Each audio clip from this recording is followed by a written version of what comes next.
Kapatid, musta? Tara, basahin natin ang 2 Corinthians chapter 4, verse 17 to 18. For our light affliction, which is but for a moment, is working for us a far more exceeding and eternal weight of glory, while we do not look at the things which are seen, but at the things which are not seen.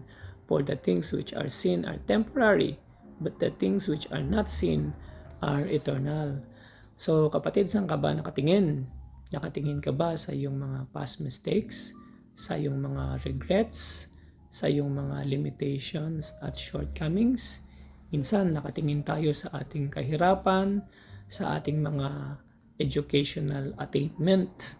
Tapos ang sinasabi pa natin ay hindi na ako aasenso, hanggang dito na lamang ang buhay ko, mukhang wala na akong pag-asa. Kapatid, wag na wag mong sasabihin yun.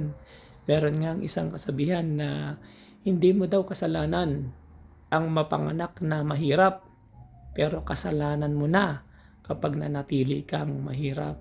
Alam mo kapatid, sabi sa Bible, for I know the plans that I have for you, declares the Lord, plans to prosper you and not to harm you, but to give you hope and a future.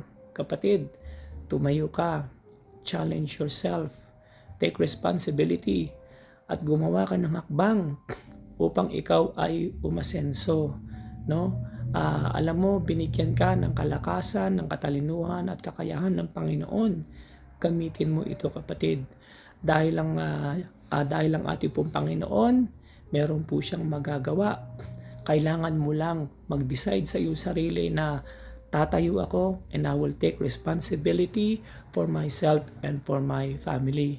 Nawa ay nakapulutan po natin ng encouragement ang Bible verse na ito.